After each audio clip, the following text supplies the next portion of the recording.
Hi everyone, my name is Simon Mashevich and I'm going to be talking about UK house prices that has just been released on the 19th of March. We're going to go into the detail from the Halifax, Nationwide and Office of National Statistics. And as you can see, the house price, yes indeed, has decreased by £3,000. So we're down now to £282,000 and I think we're pretty much looking at £297,000, which is the highest it's been for some time. So it hasn't been a massive drop, but of course it is a significant drop when you look at it year on year. Okay, so the Office of National Statistics released their reports for January only a couple of weeks ago. So there's always this 2-month lag. What it says here is average house prices decreased by 0.6%, which is a provisional estimate, as it always is, in the 12 months to January 2024 to 282,000. This was a decrease of 2.2% to the 12 months of December 2023. So a revised estimate. So it's really comparing 1 year and saying where has it got to. Now what they've done differently, they've discontinued their reports for house price index and they've introduced a new report. So here is the first graph talking about how rental prices as a percentage change. So you'll see this is a percentage change, not absolute values, but the house prices has gone down, whereby the rental sector has gone up. And who said that the buy to let sector was dead? This says completely the opposite. House prices are going down, rents are going up. What more do you need to know that houses is a buy to let investment is a great opportunity for you?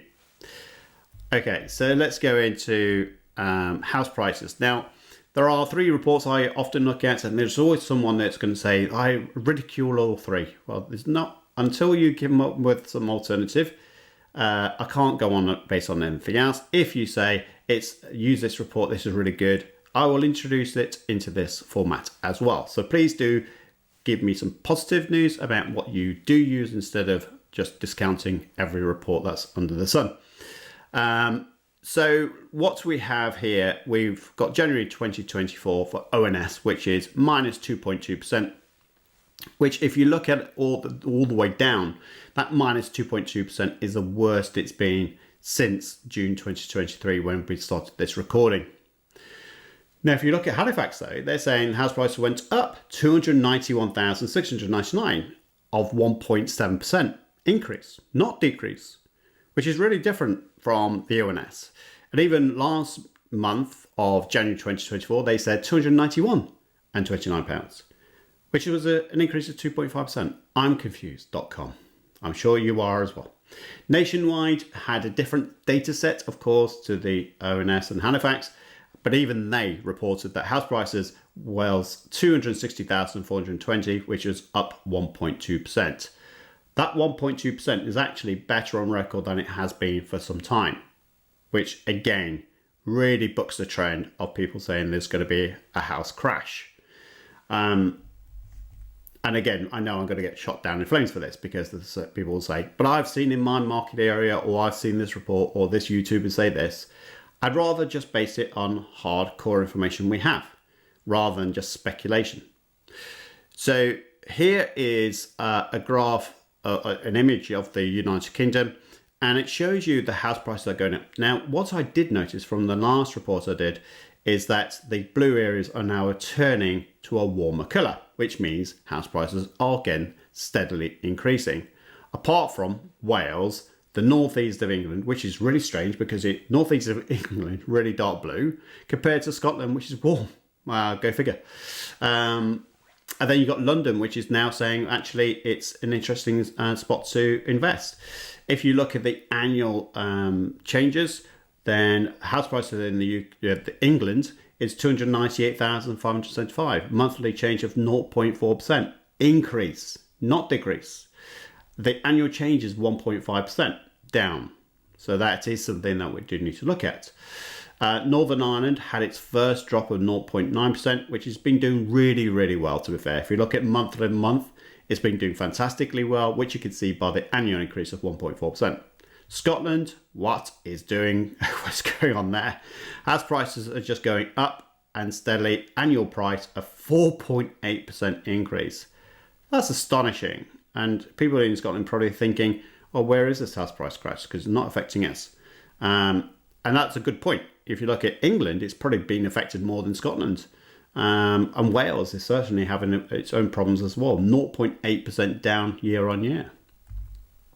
Looking at different areas now of England, where I focus with more of my clients, if we look at the biggest decreases, then you're going to have to look at areas of London, minus 3.9% year on year, which when you think about the property values is quite a sizable number of, let's say, 3.9% of 600,000 is going to be a worse situation than minus 1.9% in Nottingham, where the house price is 240,000.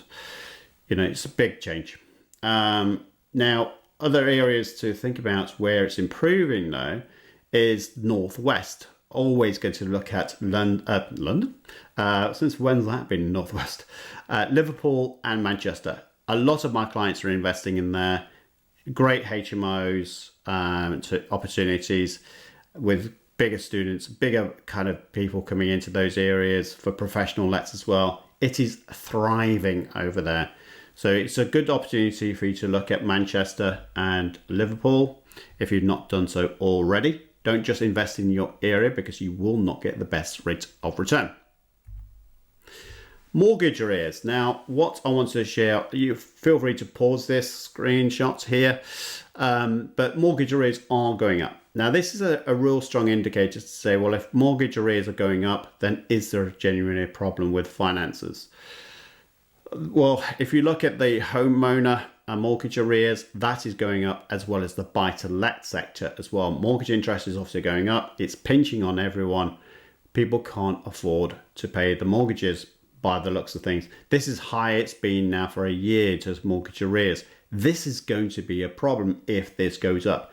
This is potentially have a major impact on house prices if people start to throw their keys in because they're so far behind on the mortgages and decide to say, hey, I've had enough. Or if banks start pulling in the debts. It's unlikely because they don't want this big problem coming their way. They would rather help consumers to pay their mortgages.